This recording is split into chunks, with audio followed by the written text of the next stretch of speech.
Cardinals are, everybody's in the offseason officially. It really does actually begin today. Not that, you're going to see moves made on the first day. It takes a little while to heat up. But you can always have hot takes, though, talking about it. So the Cardinals have a lot of work to do this offseason. I mean, they're going to have to go it's mandatory. It's redundant to state it again. They got to fix the starting rotation. They produce a worse ERA starting pitching group in Bill DeWitt's 28 season as owner. The 23 rotation also ranked 21st in wins above replacement. I'm surprised it was that good. I think a lot of that had to do with Montgomery when he was still here. And then they were like 27th in win probability added. So are they willing to spend the money? Will they do what it takes to pull in Nola, Sonny Gray? Look, you can nominate whoever you think they should pursue. Just fill in the name, and that's fine, because it's going to take a commitment from them no matter what we as individuals think they should do, because there's always a difference of opinion on that. Are they going to be able to find and pounce on what some guys that I've mentioned that could be really good value finds? Because if they're going to spend a lot of money and getting 2 starting pitchers in here, and they're serious about getting a third, they'll be shopping in a different aisle for that. It doesn't mean they're going to be doing a dumpster dive. It doesn't mean that at all. But reading, boy, I've gotten educated, so to speak. Reading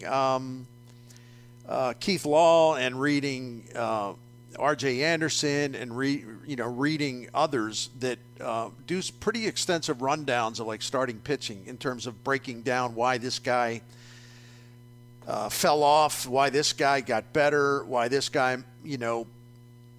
if you can do this or this, he could be much better than he has shown, like Lucas Giolito would fit in that category. What about a pillow contract where a guy's highly motivated to have a great year and, you could get him for a 1-year deal, $10 million or so, I don't know. And then, and then maybe get the best of him for 1 year until you have time to sort of funnel more pitching talent from your system into the major leagues. I don't know.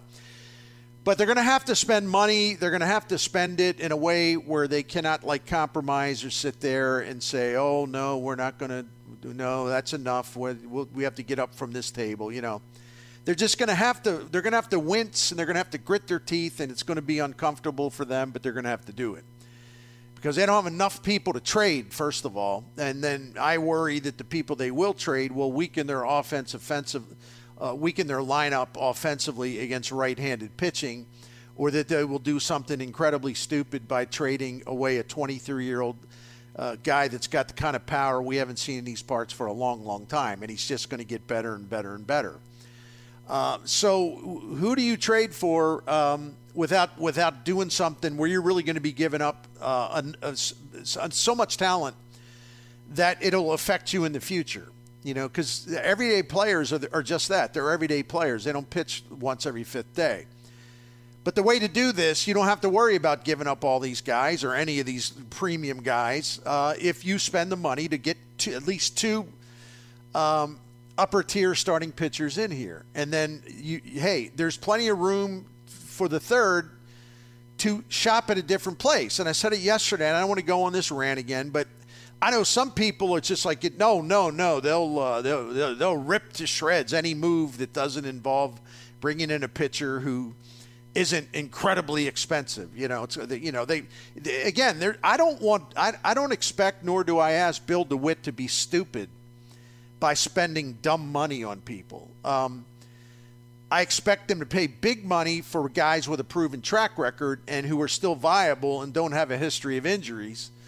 Nola would be that guy. Gray would be that kind of guy. I'm just giving you a couple of examples. Or if you really want to go bananas, go in there and outbid everyone for Yamamoto. I doubt if they'll do it, but if you want to make a statement to your fan base, there it is. Now listen, as I always like to say, the free agents get to choose where they want to play too, right? Mm-hmm. It doesn't necessarily mean you offer the best contract. Some guys are just like, well, I don't want to play in the Midwest, or I don't want to play here, or I don't want to play there, wherever it may be. But then, if you can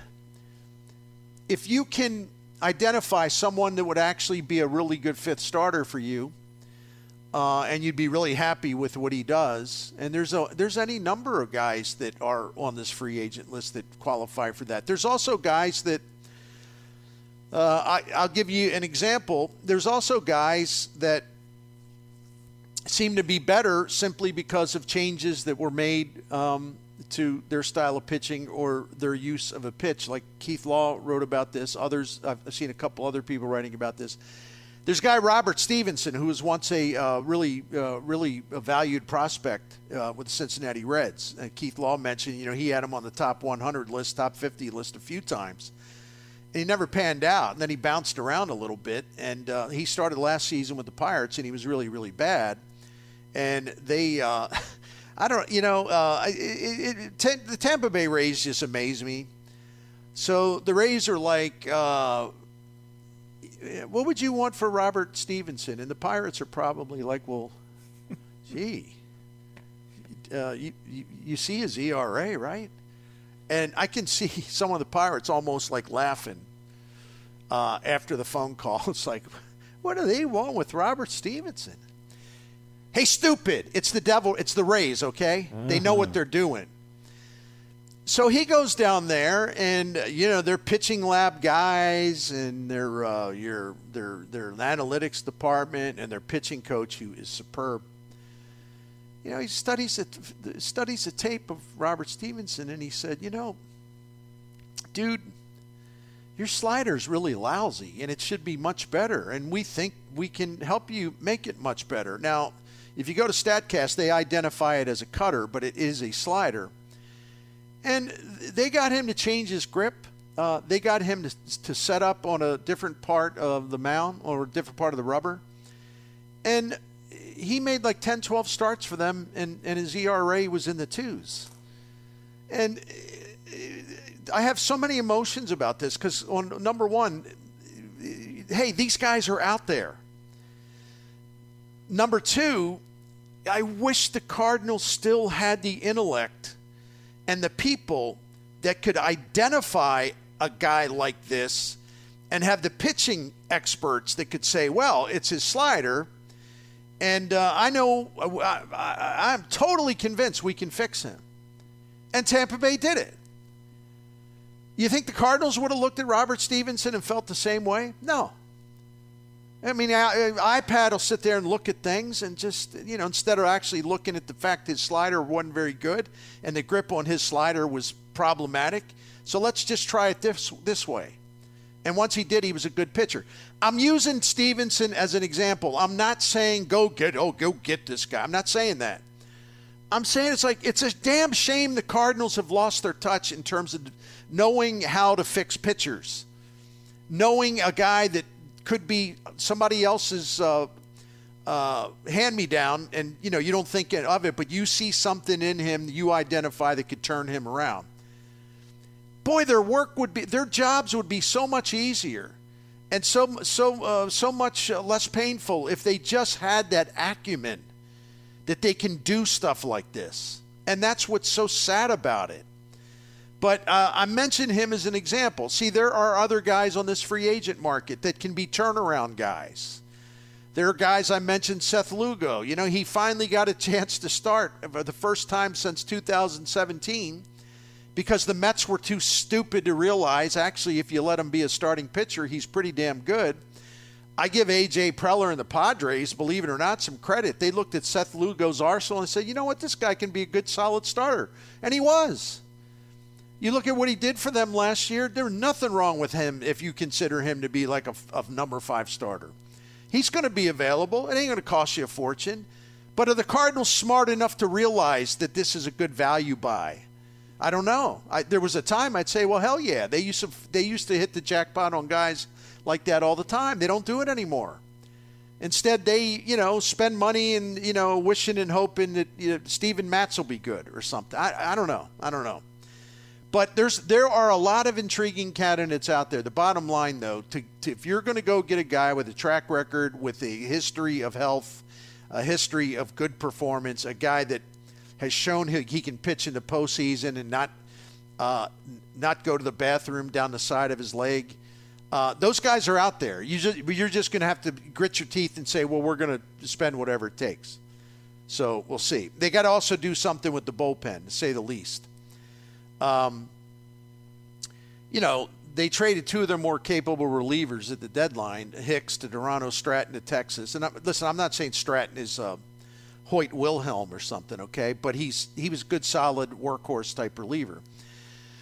So I cringe at every time I read something, where the author is talking about, well, they have, there's a little concern over Helsley and how much he can pitch and all this stuff. But, so maybe they need to find another guy to go along with Gallegos. And listen, I'm a big-time Gallegos honk, right? I think he's been fantastic, except in 2023, there were sirens going off. There were alarm bells ringing, and it would take you 30 seconds to ascertain this just by going to Fangraphs. Strikeout rate way down. Way down. Hard hit rate against them through the roof compared to where he was. Home run balls all over the place. Slugging percentage against him, by far, not even close, the highest slugging percentage he's ever allowed. And yet, you hear people still and writing, still talking about, well, hey, you got Gallegos and you got, excuse me, sir or madam, are you referring to the Gallegos 2019, 2020, 2021, and 2022 for the most part? Or are you talking about the guy we saw last year who regressed and just became incredibly hittable? Which Gallegos do you refer to? I need to know that. And maybe you need to know that too before you start acting like he's the Gallegos of 2019. So the Cardinals, see, that's a problem. They're going to lure I fear with the bullpen, they're going to lure themselves or lull themselves or whatever the hell the word is into a false optimism. They overrate their own guys. Well, we'll get Gallegos straightened out. Oh, you will you? Well, why didn't you get him straightened out last year? When you're watching him blow up all the time. What was in the iPad? Well, you didn't find anything in there, apparently. They're going to tell us Andre Palante's this, he's that, he's this. No, he regressed. He went into decline, and you came up with nothing that would help him become a better pitcher. And I can name other examples. My point is that they're going to have to make a major effort to upgrade this bullpen. And, okay, they'll go out and get one guy, I'm pretty sure, because that seems to be the company line. However, it's going to take more than that. And I do have hope that Liberatore can be a good lefty reliever because he's got the stuff to do it. He's not going to be a starting pitcher. Jojo Romero has legitimately got some good things working for him, so he would be in the mix. But they're going to fall for their usual thing because a guy did something 3 years ago. He's great. He's our guy.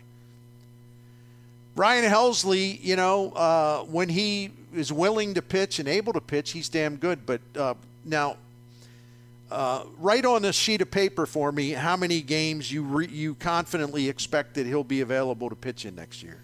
And if you don't do that, you're setting yourself up for another bullpen disaster. And their bullpen was a disaster this year.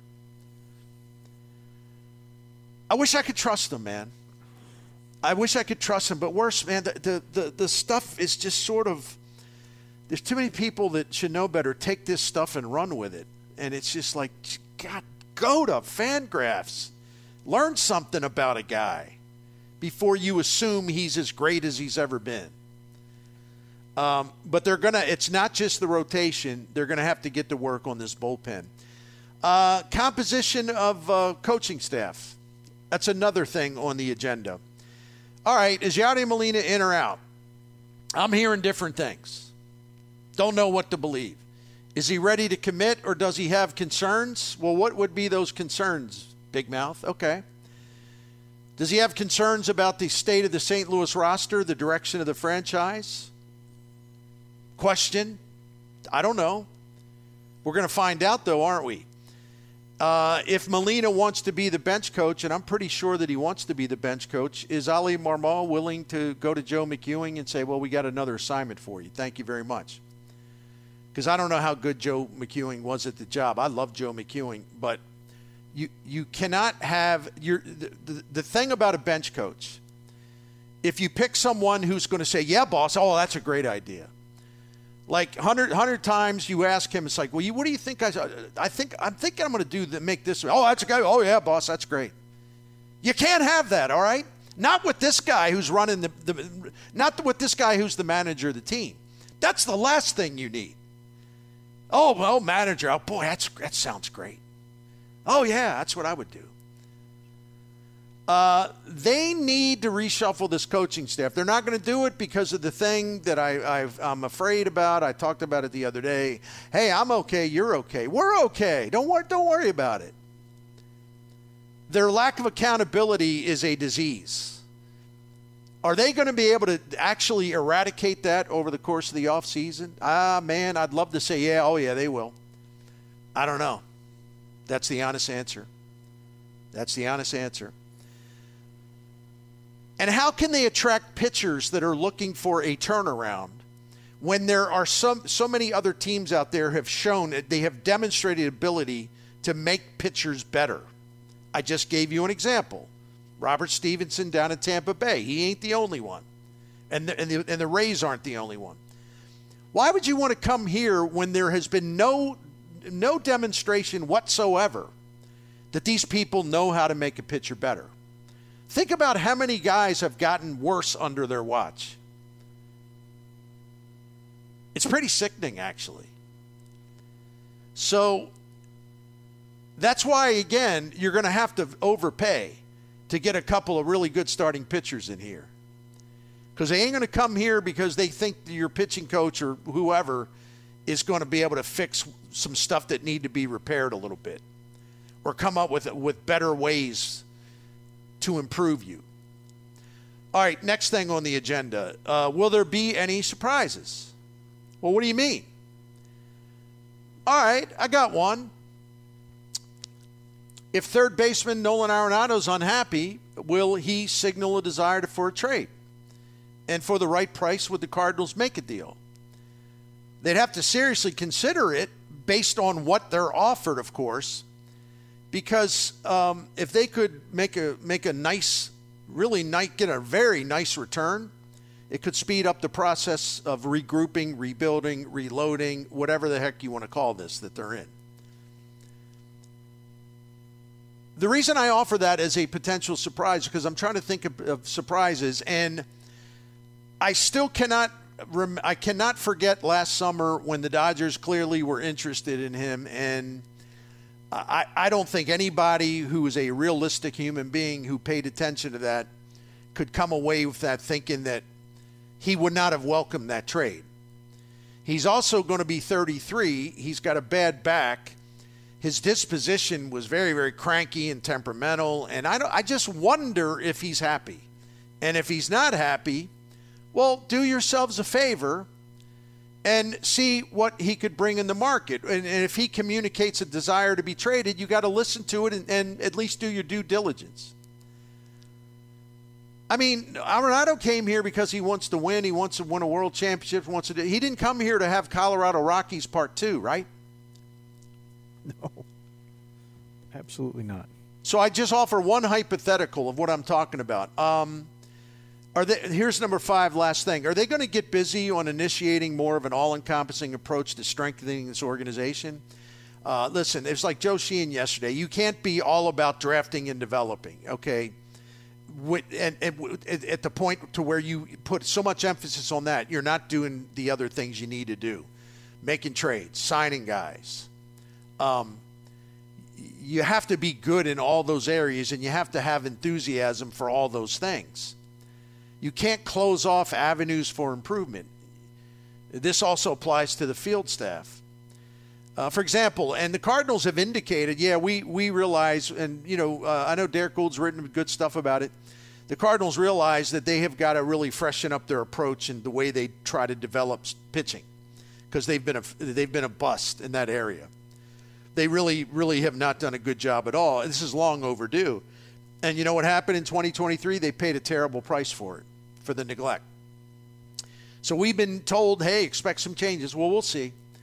We'll see, because what the Cardinals mean by making changes and what the rest of us think that should mean, two different things probably. I don't know what to make of the analytics department. It used to be one of the best around because Bill DeWitt wanted that. He was ahead of the pack. Certainly among owners, he was way ahead of the curve. I don't think that's true anymore as far as the analytics department, but are they putting enough money in it? Are they totally up to date in terms of technology? Is there somebody that could oversee that would do a better job and is more advanced and more fluent and who has got a demonstrably successful track record? I don't want to condemn the people that work in analytics for the Cardinals. I'm just saying I don't know what it's like there now because I do know the Cardinals have really fallen behind in an area where they once were in the lead or among the leaders in the industry. The bottom line is the Cardinals cannot afford to keep falling behind in so many areas. It's as simple as that. There has been a deficit in all these areas, and they let it go for too long, and now reality hit them this past season. Can I do one more thing here? Please, we'll take a break. Okay. I spent some time on this, and I think it's really interesting because you say, okay, what about the talent level? Have they maintained the talent level? And look, by the way, Albert Pujols in his prime is a different cat. Wouldn't expect them to be able to replace him and like over a long term and like what he was able to do for them. I just wanted to kind of mention that. But there's more to it than that. So I did a thing. I said, you know what? I want to look at their pitching. The first 8 seasons under John Mozeliak and then the last 8 seasons under John Mozeliak. And I want to look at guys who got Cy Young votes. I want to look at guys who obviously were recognized as being elite. So the first 8 seasons, if you add up all of the MVP votes, or excuse me, Cy Young votes in the National League, led by Adam Wainwright and Chris Carpenter. There were like 4 or 5 Cardinals pitchers that got Cy Young votes. And Wainwright and Carpenter combined for 5 top 3 finishes in the voting, and 4 of those were from Waino. Loesch and Lackey, and I think maybe one reliever got little Cy Young tap. But anyway, there is a point system, and you can find it at Baseball Reference. You know, but depending on what the votes you received, like where they were, first place votes, second place votes, right on down the line. In the first 8 seasons of John Mozeliak as the GM, the Cardinals had total, in terms of total Cy Young points, 500. Okay? Mm-hmm. 500. Yep. The last 8 seasons, total Cy Young points, 86. Oh. Ouch. Jack Flaherty finished 4th one year. Miklasz finished 6th one year. Waino had a couple finishes in there, but nobody was in the top 3. The best was 4th. So for 8 years, you roll up 500 points in Cy Young balloting. And then the subsequent 8 years, it's 86. Huh. You think maybe they let their pitching collapse without doing anything? Just a bit. How about elite offensive talent? I'm going to cut to the chase because listen, we know about Pujols, and he's included in this. 2 MVP awards from 2008 through 2011. Also finished 2nd and 5th. There were 9 St. Louis position players in the first 8 seasons of John Mozeliak as a GM. 9 other position players got MVP votes. Carpenter, Holiday, Berkman, Molina, Beltran, Alan Craig, Hayward, Ludwig, and Johnny Peralta. You had several guys finishing in like the top 10 of the voting. But if you add up all the MVP voting points collected by Cardinals players in those first 8 seasons, and so, a few of these points actually went to pitchers who got MVP votes. But by and large, we're talking about hitters, position players. MVP votes the first 8 seasons under Mozeliak, 2,348. You know what it's been the last 8 seasons? And keep in mind, a huge part of this came last year when Goldie won the MVP and Arenado was 3rd. But for the 8 seasons entirely, MVP points, 958. So you go from 2,348 to 958, and like I said, that a lot of that 958 just happened in one season. Mm-hmm. Man, it's rough. Their talent, in terms of elite talent,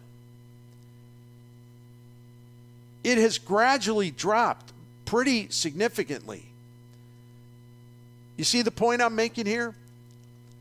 I do. And that's why in the first 8 years of the Mozeliak regime, they won more postseason games than anybody in the National League, and they were second overall. And it's why in the last 8, they won 32 postseason games the first 8 years. No team in the National League won more. The last 8 years, they've won 4 postseason games. I know I talked about this months ago, but it bears repeating now that we're in the offseason. We got to see, hey, this is the situation they're in. So you go from the highest number of postseason wins over the first 8 seasons, 32. Now you're the last 8 seasons, you have 4, 32-4. And their winning percentage, they're 4-11. Their winning percentage among teams that there are 18 teams that had at least 10 postseason games over the last 8 years. Cardinals are second from the bottom. It's like 267 or something. They're 4-11. Only the Twins have been worse. But we can when I gave you this stuff about the drop-off in elite talent, well, is it any surprise? When we see their pitching staff fall apart, when they were once led by Carpenter and Wainwright, with some really good supplemental pitchers, too, through the years, is it any surprise they've fallen out the way that they have? We shouldn't be surprised. You know what it was? It was coming. We just didn't realize it was going to hit and hit hard in 2023. That's all. Texter asks, hold on a second. This is one of those speech-to-text things. I'm going to decipher it. But sure. Basically it means, he says, Birdie, Turner, Seager, Swanson. Could have had any of them, but now we're waiting to see if our superstar shortstop of the future will be able to hit. I'm not going to condemn Mason Wynn. And I've seen some of that crap online. Mason Wynn because he's trying to cut his teeth in the major leagues. And so, therefore, he hit 180 or whatever. He's a failure. No. And, like, mockingly refer to him as a superstar. That's unfair, man. That's just uncalled for. So stick to your main point, okay? There was a bountiful shortstop market for 2 years running. One group 1 year, then another group of them became free agents the following year. The Cardinals could have spent their money and gone all in and got any number. Well, not any number. You're only going to get one of them. They could have pulled from that market when the opportunity was there, but they did not. That's the valid thing. Not besmirching Mason Wynn, a 21-year-old dude that's got a lot of ability, but you're all going to put him down because of what you saw in a month. Please. Stick to what matters. You don't need to sideswipe somebody who's got nothing to do with this, all right? Another text here asks the question, does Dusty Blake deserve one more year? Listen, there are probably some things that I don't know about that he does well, but that's the point. They're not advertising it. They're not extolling all this stuff. It's like, well, this is what he's done. A, B, C, D, E, F, G, H, I, J, K. They've all gotten worse. They've all gotten worse. A lot of truth in that. So, I'm at a loss to explain what he's done or why he would deserve to have this untouchable status. If I find out I'm told something that gives me more reason to reconsider, I'll be happy to do it. This pitching staff was historically bad this year, and there was some talent on that staff. But once these guys start to drift, does anybody reel them in and, lead them to shore and get them back on the hill and they're better? No. Right? I'm there with you, and I know what the like the texter asked the question. You brought up the name, and when we started this segment about Lucas Giolito as a guy who people think, there's talent there. You just got to try and fix it. If I would go, okay, good, if the Cardinals take a flyer on him. Me personally, Bernie, I would go, I don't think this organization can fix him, is a problem I have. I don't have confidence that if he comes here, they're going to figure it out, and they're going to say, oh, he's going to be a nice piece to the puzzle. I don't have confidence that they can do that right now based on what they're doing. There's no reason to, right? That's a frustrating thing because you want them to be active, you want them to go after something, but let's just say they do. Then I'm going, oh, no, this won't work because you guys can't fix it. And you don't know how. To me, that limits their appeal to potential free agents who would take a look at them. That's another point, yes. Oh, man. But I just wanted to lay it all out there. I know I went on a long time, but there's a lot to get to, and I wanted to do it. And I wanted to do it in one big package of looking at all these areas that need to be addressed. And there's obviously much more to that as far as follow-ups, taking a look at individual pitchers and so forth. But their talent level has really dropped. Elite talent has really dropped over the last 8 seasons or so. And that applies to pitchers, and it also applies to their position players. And the numbers are irrefutable. There's no clapback. They are what they are. These are obvious and established factual things that I'm relying on here. So